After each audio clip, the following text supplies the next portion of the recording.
Bonjour, ici CryptoEli, j'espère que vous allez bien. Alors, sans tarder, comme d'habitude, le prix du XRP qui se situe présentement à 85 centimes en baisse de 6,7% ou 18,7% depuis 7 jours. Alors, un bon 20% quasiment de perte depuis une semaine. C'est pour ça que le prix se tient en dessous de 90 centimes. Les marchés, 1,6 trilliard de dollars, moins 4,3%. C'est reparti vers le bas pour tout le monde. Gaz Ethereum, plutôt bas, 19 GWAI. Et il y a autant de monnaies ici sur CoinGecko, quasiment 8000. Le range du XRP entre 85 et 90, c'est en train de faire un peu du n'importe quoi, mais en baisse tout de même de 6,27%, occasion unique pour ceux qui veulent en acheter, on va dire à bas prix, okay? Même si ceci n'est pas un conseil financier. On commence ici avec toujours la fameuse SEC qui dépose une requête contre la récente sur-réponse de Ripple. L'organisme américain de réglementation des valeurs mobilières a demandé au tribunal d'ignorer la récente sur-réponse de Ripple concernant sa défense de avis équitable. L'avocat James Phelan, qui est un membre de la communauté XRP, que je suggère fortement d'aller suivre sur Twitter, a récemment publié plus de documents concernant le procès de la SEC contre Ripple sur sa page Twitter. Il a tweeté que la SEC avait déposé une requête contre la récente réponse de Ripple à l'argument de la SEC concernant la défense de juste préavis de Ripple. Dans la lettre soumise au juge du district américain Annalisa Torres, la SEC déclare que les arguments fournis par Ripple Labs dans sa récente sur-réponse sont basés sur une qualification incorrecte de la défense du Fair Notice. Ripple insiste sur le fait que la SEC n'a pas averti la société que Ripple pourrait être une sécurité ou non enregistrée, car aucun des cas précédents de la SEC concernant les actifs numériques ne mentionne exactement les mêmes faits que dans le cas actuel de Ripple. Par conséquent, les avocats du géant de la crypto insistent sur le fait que Ripple n'a pas été dûment averti par les régulateurs concernant le statut juridique de Ripple. Cependant, la SEC déclare qu'un avis équitable n'exige pas nécessairement cette correspondance factuelle exacte. Et Ripple ne fait référence à aucun cas pouvant suggérer le contraire. Selon la SEC, la défense d'avis équitable de Ripple dans la manière dont la société l'interprète, si elle est approuvée par le tribunal, peut annuler même les résultats du test OWI. Okay? Car cette défense peut faire échec à toute réclamation impliquant un produit d'investissement qui n'est pas identique à un titre précédemment considéré comme un titre. La Cour devrait rejeter l'invitation à rendre une telle décision, suggère la lettre de la SEC. Ça, c'est la lettre 9 juin, hier. Et là, j'ai hâte de voir. C'est fatigant de toujours parler de ça, mais j'ai pas le choix. Ma chaîne se parle beaucoup d'XRP parce que c'est l'actif que je possède le plus. Et je sais que ça intéresse quand même pas mal de monde, même si ça devient redondant de toujours parler de la SEC à chaque jour. On n'a pas le choix. Si c'est votre investissement, vous devez être au courant de tout qu'est-ce qui se passe pour être en mesure de prendre les meilleures décisions. Mais cela n'affecte aucunement mon investissement en long terme avec XRP. Je suis toujours long, très long terme, 5 à 10 ans, à moins d'atteindre mes objectifs de prix d'ici 6 mois, 1 an, 2 ans, on sait pas. Mais si mes objectifs de prix arrivent avant, ben, il n'y a pas de problème. Moi, je suis prêt à vendre n'importe quand. J'ai des objectifs bien précis et il suffit juste que ça les atteigne. On continue ici avec le plus grand producteur de viande que j'ai parlé l'autre jour, JBS, qui verse 11 millions de dollars en Bitcoin aux pirates ransomware.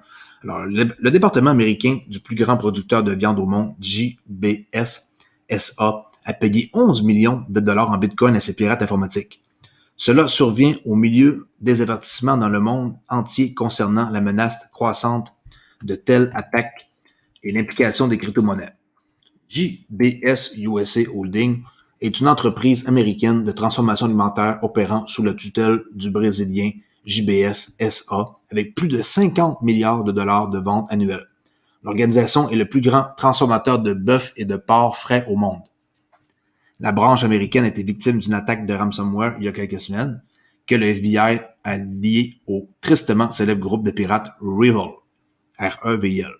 Comme cela arrive généralement lors de piratages similaires, les auteurs ont verrouillé des informations sensibles appartenant à JBS qui ont paralysé sa production et ont demandé le paiement de la rançon sous forme de Bitcoin. Fait intéressant, JBS USA a décidé de payer à la demande. Selon la couverture du Wall Street Journal, l'entité a transféré 11 millions de dollars aux cybercriminels en Bitcoin. André Nogueira, PDG de la division américaine, a déclaré que le paiement avait été effectué car l'organisation craignait de devenir à nouveau une victime, ce qui nuirait davantage à tous les clients qui dépendent des produits de l'entreprise. Et en cotation, on voit ici qu'il dit que c'était très pénible de payer les criminels, mais nous avons fait ce qu'il fallait pour nos clients. Nous ne pensions pas pouvoir prendre ce type de risque que quelque chose puisse mal tourner dans notre processus de récupération. C'était une assurance pour protéger nos clients. Bien que les attaques du ransomware ne soient pas une invention nouvelle, elles ont gagné en popularité après la pandémie du COVID-19. De plus, plusieurs cas se sont produits sur le sol américain au cours des derniers mois, ce qui a attiré l'attention des autorités.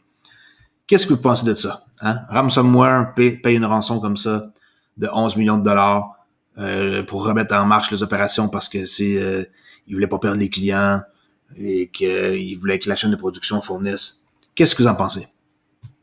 Moi, je trouve ça quand même assez suspect pareil de payer aussi vite comme ça une rançon pour remettre sur pied. Je sais que c'est le plus gros producteur, mais j'en reparle parce que quand même, c'est surprenant de voir à quelle vitesse ils veulent payer les pirates pour pouvoir continuer à rouler leur truc. Je peux comprendre, mais payer à la demande, c'est comme un peu spécial. Là.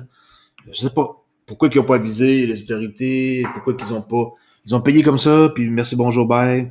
En tout cas, moi, je comprends pas trop pourquoi qu'il n'y a pas plus de recherches faites. Là. On paye, on a envoyé notre argent comme ça, 11 millions de dollars à une adresse Bitcoin. Moi, je trouve ça spécial. Bon, on continue ici sur le même lignée. On parle de Bitcoin encore parce qu'on n'a pas le choix aussi. C'est très, très, très populaire pour les temps qui courent. Avec plein de trucs qui s'est passé. On l'a vu à Miami, le week-end passé, avec la plus grosse conférence là, qu'il y a eu au monde. Alors, vous savez que le Salvador, maintenant, vont accepter le Bitcoin comme monnaie légale. Alors, ici, sur cryptoslate.com, regardez bien qu'est-ce que le pays veulent faire pour adopter le Bitcoin comme monnaie légale.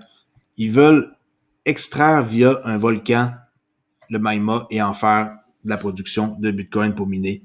C'est assez phénoménal. Regardez ça. Une fosse géothermique creusée à côté de volcan contribuera à alimenter les opérations minières de Bitcoin au Salvador, déclaré le président du pays dans un tweet hier soir. Celui qui parle, là, je viens de demander au président de notre société d'électricité géothermique d'État de mettre en place un plan pour offrir des installations pour l'extraction de Bitcoin avec une énergie très bon marché, 100% propre, 100% renouvelable, zéro émission dans nos volcans, a déclaré le président Nayib Bukele. Il a ajouté dans un tweet suivant, nos ingénieurs viennent de m'informer qu'ils ont creusé un nouveau puits qui fournira environ 95 mégawatts d'énergie, commençant à concevoir un hub minier Bitcoin complet autour de lui. Wow! C'est assez spécial, hein? Et là, on voit ici qu'est-ce qu'ils sont en train de faire, là. C'est une photo. Puis, sérieusement, je comprends pas comment ça s'en va dans une telle direction, là. C'est fou, le mal qu'ils se donnent pour essayer de soutirer du Bitcoin avec des nouvelles façons, là. Bon, je peux comprendre que cette fois-ci, ça pollue pas, là. Mais quand même... il y a des choses plus faciles que ça à faire, mais apparemment, le Bitcoin, il est vraiment là pour rester, comme qu'on peut voir. Et éventuellement, il va essayer de devenir vert de plus en plus. On en a une preuve, mais là, avec un volcan même, c'est assez hallucinant. L'État de New York qui adopte un projet de loi restreignant l'exploitation minière de Bitcoin. Alors, on peut voir ici que New York, c'est très, très, très sévère. Hein? Ils ont beaucoup de difficultés là-bas, les gens, à avoir des portefeuilles, à avoir des trucs d'échange. C'est pas facile, New York. C'est très, très, très, très, très strict. Alors, un projet de loi restreignant l'octroi de permis d'extraction de crypto pour des raisons environnementales a été adopté par le Sénat. Alors, extraction de Bitcoin pour là-bas, oubliez ça. OK? Oubliez ça. Vous ne pourrez pas extraire de Bitcoin à New York. Le projet de loi parrainé par le sénateur démocrate Kevin Parker a été adopté par une marge de 36 voix contre 27, quand même, et se dirige maintenant vers l'Assemblée d'État contrôlée par les démocrates. Le sénateur texan Ted Cruz sort en tant que pro-Bitcoin. sénateur que j'aime pas du tout. Alors, le sénateur américain Ted Cruz s'est déclaré pro-Bitcoin, pas parce qu'il est pro-Bitcoin, là, je l'aime pas pour plusieurs raisons. Là. Il s'est déclaré pro-Bitcoin lors de sa récente interview avec l'animateur de Fox News, Sean Hannity. Le sénateur américain Ted Cruz a déclaré que Bitcoin avait beaucoup de potentiel lors de sa récente apparition à The Fox News. Écoutez, je pense que Bitcoin a beaucoup de potentiel. Je pense que nous y voyons une croissance énorme. C'est le genre de phrase pré-programmée que j'aime pas des maximalistes Bitcoin. Ils sont toujours en train de dire qu'il y a un potentiel énorme. Trop facile de promouvoir Bitcoin. On dirait que juste dire le nom, les gens, ils ont une assurance. Mais en tout cas, moi, j'aime pas la façon qu'il interprète ça comme ça facilement. Puis il y a d'autres choses aussi que j'aime pas chez lui, que je pourrais vous reparler une autre fois. Là. Mais le sénateur, ici, Ted Cruz, qui dit qu'il est pro-Bitcoin. Un de plus. Un de trop, je pourrais dire aussi. Là. Alors, la fondation Algorand, je tiens à vous dire que faites attention, il y a un scam qui roule présentement. Il y a un compte Twitter qui envoie des messages qui indiquent que vous avez gagné 1500 algo. Alors faites attention, ne cliquez pas sur le lien pour vous connecter. Vous allez vous faire avoir. D'ailleurs, on voit le compte qui existe depuis avril 2021. C'est n'importe quoi, là. C'est impossible. Interactive Broker, que j'ai parlé l'autre jour, qui va proposer du crypto trading d'ici la fin de l'été. Alors, c'est confirmé.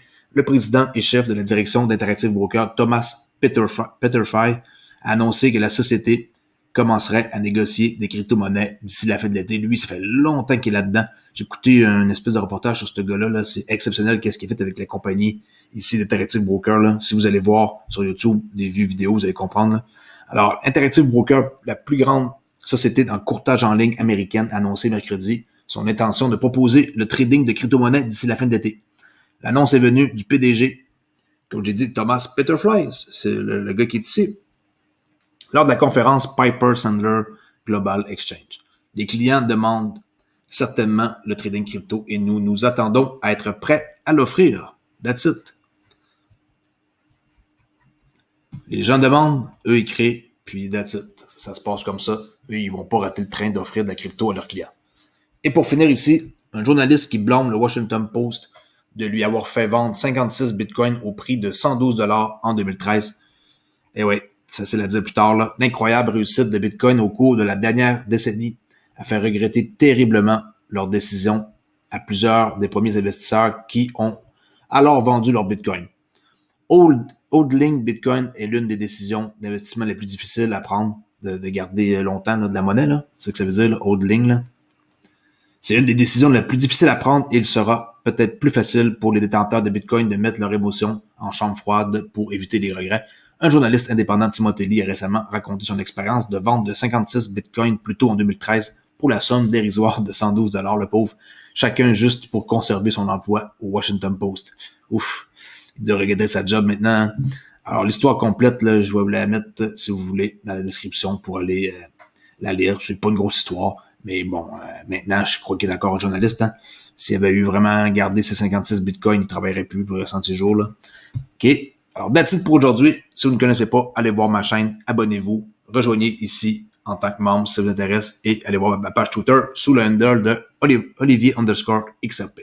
Merci beaucoup et je vous dis à la prochaine vidéo et n'oubliez pas que je fais toujours des vidéos quotidiennes pour les nouveaux qui arrivent sur ma chaîne et je suis le seul Québécois à faire des vidéos sur une base journalière. Merci, au revoir.